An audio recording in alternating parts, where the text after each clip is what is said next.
1877, ha terminado la guerra en 1876. Antioquia, el Tolima fueron derrotadas. Y voy a hacer uso de una correspondencia que suscribe don Mariano Espina Rodríguez a sus hijos, y en los que nos va, digamos, o nos sirve para hacer contexto de lo que pasa en 1877. Hay una carta del 4 de junio de 1877, por ejemplo, que escribe a su hermana, que está en Costa Rica. Costa Rica, o sea, Centroamérica empieza a jugar un papel muy importante para los Ospina. Y empieza Ospina en esas cartas a mencionar que la causa de la justicia fue derrotada. La causa de la justicia fue derrotada por el liberalismo radical. Antioquia y Tolima les tocó levantarse contra la intervención del Estado central, aunque en esa época se llamaba federal, pero el Estado central de Aquileo Parra apoya a el Estado del Cauca, que amenaza a Antioquia y Tolima, porque son colindantes. Y en esa carta empieza a hablar, que es lo que me asombra, 1877, de comunismo. El liberalismo, ya Ospina el liberalismo radical, lo empieza a relacionar con el comunismo, porque estamos en 1877. Recordemos que el manifiesto comunista de Marx es de 1848, de Marx y de Engels. ¿Y por qué lo está asociando con el comunismo? Por el radicalismo que se desató y el desenfreno que usó por esa victoria sobre estos estados. Mire, por ejemplo, cómo se queja en esa carta y las palabras tan duras que utiliza. Dice, comillas: el país está sujeto a una dictadura comunista, tan rapaz como brutal, ejercida aquí por las hordas negras del Cauca y en todas partes por la oligarquía desenfrenada. Hordas negras del Cauca. El Cauca tiene muchos negros. Las haciendas negras que hubo allá por los cultivos, unas zonas dedicadas a grandes plantaciones, digamos que la grande aristocracia u oligarquía, como lo quieran llamar ustedes, del siglo XIX y XVIII, pues se hicieron en las ciudades más importantes del país. Recordemos que las ciudades más importantes del país eran al sur, Popayán especialmente, luego Cali. Allá estaban en pleno Valle del Cauca y allá se hicieron esas grandes haciendas donde aparecieron los Arboleda, los Mosquera, los Obando en sus proporciones, los López. Todos estos militares surgieron desde el sur. Y obviamente todos esos esclavos que hicieron la riqueza de esas familias con la libertad de 1849 de José Hilario López, donde encontraron un puesto de ascenso. Hay dos lugares de ascenso social rápido. ¿Cuáles son? La iglesia y el ejército. La iglesia y el ejército. Usted puede llegar a la iglesia y vincularse a un convento, a una orden sagrada, no siendo nadie, y se ordena y ahí puede ir subiendo. Lo mismo pasa en el ejército. Se puede arrancar de soldado de recluta a soldado y empieza cabo, sargento, sargento primero, sargento segundo, teniente, capitán, mayor, coronel, general, en fin, son los ascensos que se permiten. Los negros encuentran en el ejército un lugar y además necesitaban reclutas. ¿Y qué hay allá disponible? Negros. Todo ese litoral pacífico de Buenaventura, de Tumaco, todo eso se incorpora a estos ejércitos del Cauca, que son los victoriosos, pero no son gente culta, son gente muy fuerte, porque la raza negra es muy fuerte, además ya adaptada a este trópico americano, y entonces cometen toda clase de desenfrenos. Y viene esa primera queja de Ospina, mostrándole esa comunicación de junio 4 de 1877 que a mí me impactó, porque uno trata de no hablar de racismo, y no se trata de hablar de racismo, sino de la historia, lo que realmente ocurrió. Y ahí es donde uno explica por qué en Antioquia se ha hablado así, no en términos de racismo, sino en términos de lo que ocurrió con estos ejércitos del Cauca que entraron casi que a saco sobre Antioquia, que sin duda es blanca. Antioquia, aunque hay unas regiones mineras donde había mucho negro, pero digamos que en Medellín, en el oriente antioqueño, en Sonsón, en Abejorral, entonces en todo ese suroeste que se está colonizando, en Manizales, en Salamina, en Pácora, pues es una raza, en Envigado, blanca.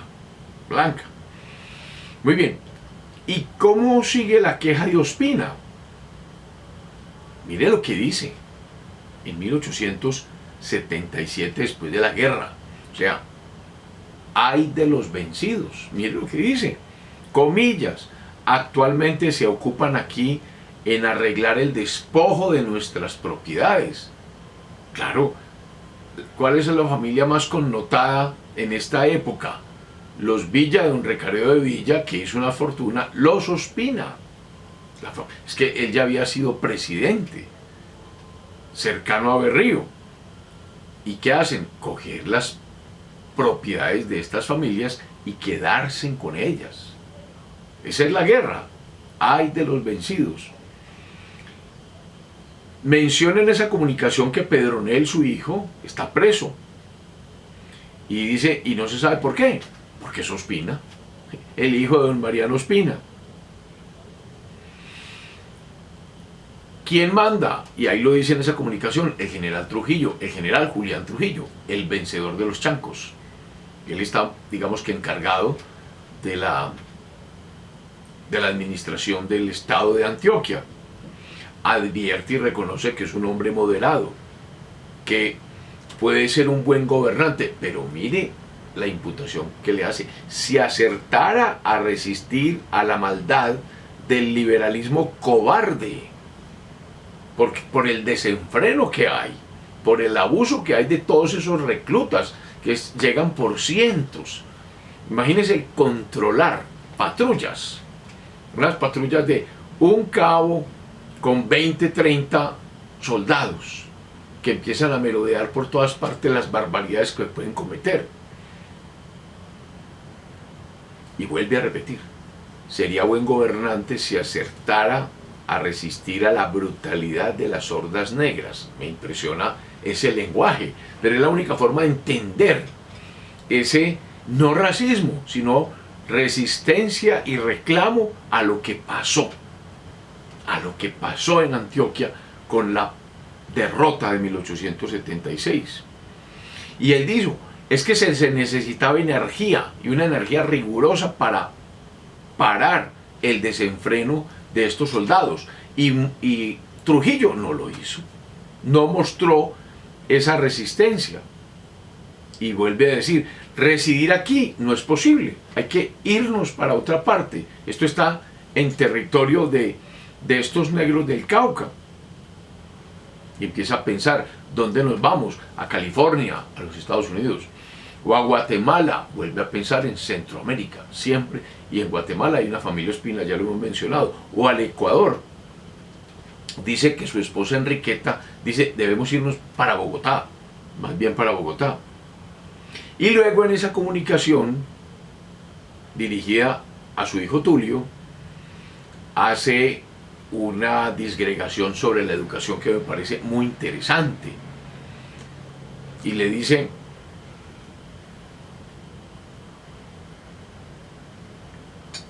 trabajen en lo que se pueda. Recordemos que Tulio está en los Estados Unidos, sin perjuicio de aprender cuanto sea posible. Y vuelve a advertir, es casi seguro que no vamos a caer en la ruina, que van a confiscar todas nuestras propiedades, que vamos a tener que empezar a formar un nuevo capital. Y dice, ¿con qué contamos entonces para formar un nuevo capital?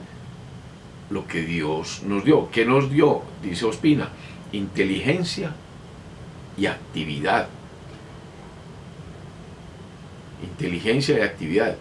Con eso y una consagración absoluta, consagración y actividad infatigable, todo se puede hacer. Eso le dije a su hijo Tulio.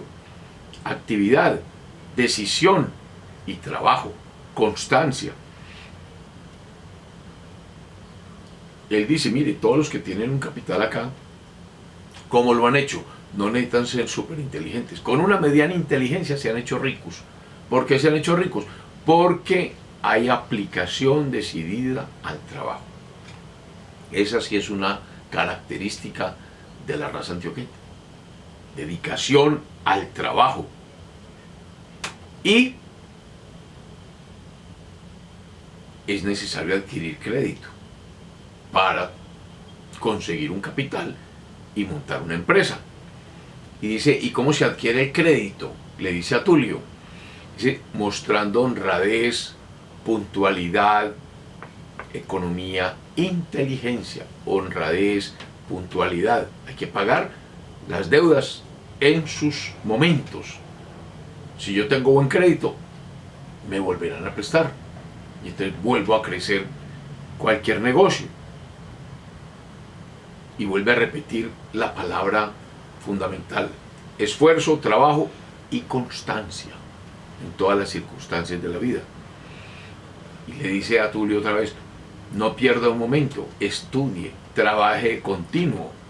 Y le dice, deje de lado las novelitas, los versos, los pasatiempos, eso es estéril. Renuncia a la cortedad, al encogimiento, al desprendimiento vanidoso del dinero. Dice, así no se puede prosperar. Y dice una cosa, parecer rico gastando más de lo que se puede es una estupidez. Así le dice a su hijo. Eso es ser mentecato, de mente corta. Dice, yo no sé si usted puede conseguir una colocación, dice, pero no desperdicie en ninguna ocasión. Recordemos que había hecho énfasis en que sus hijos deberían dedicarse más a las ciencias aplicadas. Y él le dice, usted tiene buen conocimiento en química, le dice a Tulio Ospina. Eso le puede ser muy útil. Recordemos que Tulio Ospina es el de la granja Tulio Ospina, que se dedica al tema de la agricultura, al estudio de las plantas, etcétera, etcétera. Otra carta, la anterior, es de junio, 4 de junio de 1877. Hay otra carta de julio, al mes siguiente, 11 de julio de 1877, también a su hijo Tulio. Cada mes una comunicación. Y le dice, hoy me acabo de despedir de Pedronel. Pedronel, el hermano de Tulio. Se irá pasado mañana. Obviamente su mamá, Enriqueta, sufre mucho con estas separaciones, pero bueno. Y vuelve a repetir. Ella, refiriéndose a Enriqueta Vázquez, su esposa, ha padecido mucho con los peligros de usted. En la guerra, especialmente en la guerra con los negros del Cauca. cuya barbarie excede en mucho a las de sus abuelos antropófagos en las costas africanas. Miren qué frases tan duras. Pero uno no puede olvidarse de la historia por tratar de ser suave. Si esa fue la verdad, hay que entender la verdad para que eso no vuelva a ocurrir. La barbarie de la guerra no puede volver a pasar. El desenfreno que ocasionó con la entrada de esos ejércitos del Cauca, odiando a Antioquia. Uno no entiende por qué en Cali no nos quieren tanto. Pues ahí está la razón. Es que hay una rivalidad tremenda. Del sur venimos, porque Jorge Robledo venía con Sebastián de Belalcázar y Sebastián de Belalcázar venía con Pizarro. Y nosotros regresamos al sur, colonización antioqueña. Entonces, y ese ímpetu antioqueño no lo entendieron en el sur. O sea, que los hijos de ellos casi que vinieran a reconquistar ese sur. Y esa rivalidad también generó esas iras y esas molestias de los caucanos hacia los antioqueños.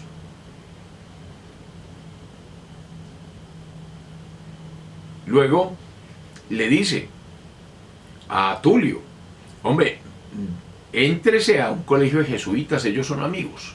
Recordemos que por allá, en los primeros, digamos que, momentos políticos de Ospina, cuando fue ministro de la primera administración Mosquera, hizo que regresaran los jesuitas, que habían sido expulsados por Carlos III, hace muchos años, los había vuelto a traer. Él hizo muy buenas migas con los jesuitas y vuelve a decirles, usted y Pedronel, su hermano, que ya está por allá cerca a Tulio, están ahora en la edad en que más se aprende en poco tiempo. La providencia los favoreció a ustedes con inteligencia, con un juicio recto. Aprovechen ese tesoro que agradezco a Dios con todo el alma, dice él a sus hijos. Dice, ¿de qué les sirve a ustedes haber nacido príncipes o millonarios si nacen estúpidos, tontos o perversos? Entonces, correspondan a esos dones de la providencia, cultiven y desarrollen con solícito esmero esas prendas que les dio Dios y la fortuna. Y cuenta una historia de las alforjas. En una partecita de esa carta dice, hay que llenar las alforjas. No pensar que llegando a la posada va a encontrar un banquete. No, señor. Usted cuando llegue a la posada tiene que abrir las alforjas. Las alforjas de lo que usted llenó. Es decir, usted recoge lo que usted sembró. Y hace una alusión a una frase latina que algunos le asignan a Cicerón y otros, como él, se la asignó a Simónides, cuando dijo, omnia mea mecum porto, latín, omnia mea mecum porto, todas mis posesiones las llevo conmigo, este soy yo lo que llevo en las alforjas, eso es todo. Y les dice, en 2 o 3 años allá en Estados Unidos ustedes pueden hacerse ingenieros. Fíjense que no los llama a que sean abogados ni poetas, ingenieros. Y eso fueron Pedronel y Tulio. Hicieron la gran fama de los Ospina. Háganse ingenieros de puentes, o sea, ingenieros que hoy llamamos civiles, o de caminos, de puentes y de calzadas, o de minas, porque Antioquia es minería. Aquí no hay sino montañas. ¿Qué hay en una montaña? Minería. O de minas y arquitectos, constructores, o cualquier otra denominación de ingenieros. Dice, conságrese a lo práctico. Entonces volvemos a temas tan importantes en los que Berrío hizo énfasis. Las ciencias aplicadas, los artes, los oficios, las escuelas de artes y oficios inspiradas en esa famosa misión alemana que trajo en su momento Eustorgio Salgar. Y habla, por ejemplo, en esa carta, de que adquieran los conocimientos de los ingenieros mecánicos que vinieron de Alemania. Él habla de Mr. Heiland, que el apellido realmente era Hausler, que era un artesano en Maguncia, Alemania, inteligente y vino al país. Lo trajo otro ingeniero inglés muy famoso, Tyrrell Moore. Tyrrell Moore, que hizo aquí empresas. La empresa Moore, si no estoy muy equivocado, Cementos Moore, creo que se llamaba. Él decía que hay unas ciencias muy interesantes, muy atractivas, como la botánica, la zoología, la astronomía, pero eso es poco provechosa. Dije, déjenle eso a los ricos. Lo mismo que la literatura, la religión, la moral. Necesitamos ciencia aplicada, artes y oficios, idiomas vivos. Dice, piensen más en el inglés, en el francés, en lo técnico, y olvídense tanto de la ciencia que es puramente especulativa. Y otra cosa útil en esa carta, dice mucha gimnasia, mucho deporte. Miren qué interesante. O sea, mens sana in corpore sano, decía Cicerón. Él repite lo mismo. El estudio tiene que alternarse con ejercicios gimnásticos. Y él dice por dos razones. Primero, porque el ejercicio mantiene y fortifica la salud. Y segundo, porque disipa la fatiga que el estudio causa en la mente. Entonces, hay que liberar endorfinas para que el cuerpo asimile ello. Y en higiene dice, cuidado que en el trópico somos más frágiles que los que viven en las partes septentrionales, que ya están acostumbrados a los cambios de estaciones. Nosotros no. Entonces cuidado con esos cambios. Y vuelve a repetirles, los jesuitas son nuestros amigos más fieles. Recordemos que los jesuitas fue la orden fundada por San Ignacio de Loyola como reacción a la reforma de Lutero, y los jesuitas tienen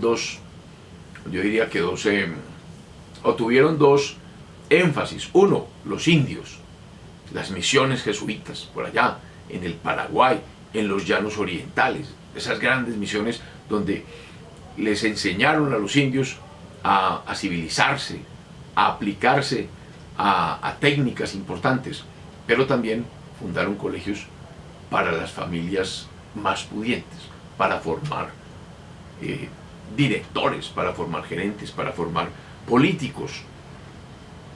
En esta época Ospina tiene 71 años, ya está muy mayor para la época. Y dice, yo ya estoy muy viejo, pero tengo la firme esperanza de verlos a ustedes formados y colocados. O sea, tiene la tranquilidad, o quieren ver que sus hijos estén bien. Dice, ¿cuántos padres desgraciados ven con amargura la existencia de sus hijos? Dice, yo no, yo los tengo a ustedes, a Pedronel, a Tulio, a Santiago, a su hija María Josefa y a su esposa Enriqueta. Y hablando de Enriqueta Vázquez, al año siguiente, en 1877 le mandó una carta a Enriqueta. Y le confiesa, dice, bueno, aquí nada me falta para las necesidades ordinarias de la vida, pero está escondido. Fíjense que siguen persiguiéndolo. La guerra ha terminado y a él lo persiguen, al que fue presidente de la Confederación Granadina. Lo siguen persiguiendo, simplemente porque es un hombre importante. Y le toca esconderse. ¿Dónde se esconde él? Esas son buenas preguntas. Me parece que por acá, en esta época de 1877, está por allá, por Santa Rosa de Osos. Nuevamente mencionemos la famosa finca Zulaybar, que todavía existe, y por allá por San Andrés de Cuerquia, por Ituango, por donde se va a esa maravillosa represa de Hidroituango. Por allá está Ospina. Y una anécdota simpática. A Enriqueta le dice, confía en Dios y en la intercesión de la Virgen. Recuerda sin cesar cómo nos han amparado y favorecido siempre. Y recuerdo una anécdota que he oído de muchos descendientes de los Ospina, que ellos llevan siempre una virgen. Ellos como que hacen una ceremonia y cuando llegan a determinada edad se regalan una virgen. siempre se han amparado en la Virgen María. A Tulio Pedronel Buenvi les escriben, ya en esto, desde una casa que tenía en el poblado en esa época pues son fincas, el 4 de septiembre de 1877, y Buenvi les dice: Antioquia está horrible, yo continúo oculto. Un año después de terminar la guerra, cambio frecuencia de posada para sustraerme a las vejaciones, a las humillaciones que nuestros brutales dominadores, los del Cauca, se complacerían en irrogarme, como lo hicieron en algún momento con Pedronel, por lo que tuvo que irse Pedronel, y lo han hecho con otros. Y menciona a un señor Modesto Molina, liberal, dice: hombre, menos mal que es el único liberal que se ha portado como decentemente, y arregló con Julián Trujillo una plata nuestra. O sea, nos tocó quedarnos sin plata. Les quitaron 4.000 fuertes, dice en esa carta, el valor de todos los animales que se llevaron de todas las posesiones que teníamos en el poblado, los dejaron en la ruina. Dice: lo único que ha quedado aquí es la mula amarilla de Pedronel. Y que el mismo día remataron ese ganado en el Parque Berrío, en postura libre y a vil precio. Miren lo que son los sinsabores de la política. Ahora es que uno entiende todo lo que pasa con personas como Álvaro Uribe, como Luis Alfredo Ramos Botero, como Andrés Felipe Arias. O sea, la política hay que hacerla, porque si no alguien peor que uno lo hace. Pero Ave María, dura es la política. Dice: hay frecuentes allanamientos de nuestra casa y de otras para aprehenderme. Parece que mantienen espías de día y de noche en esos campos. Y dice, palabra dura, hay reunida una junta en Antioquia que llaman es que la convención, que según dicen más parece posilga que otra cosa. Y dice: ayer un fulano de esa junta es que presentó un proyecto de ley disponiendo el destierro de Recaredo, de don Recaredo de Villa, el presidente del Estado Soberano de Antioquia. El de Julián debe ser Julián Vázquez, y el mío, el de Ospina. Y menos mal que parece que no alcanzó la mayoría. Bueno, vamos a dejar aquí este año tan complicado de 1877 para mostrar la persecución tan brutal del liberalismo radical de Julián Trujillo. Y la semana entrante vamos a hablar de uno peor, que fue que Julián Trujillo se va para Bogotá, y a quien deja aquí, a Rengifo, y las cosas se complican en 1877, en 1878, para terminar en otra sublevación de Antioquia en 1879, que en vez de mejorar las cosas, las empeoró. Feliz semana.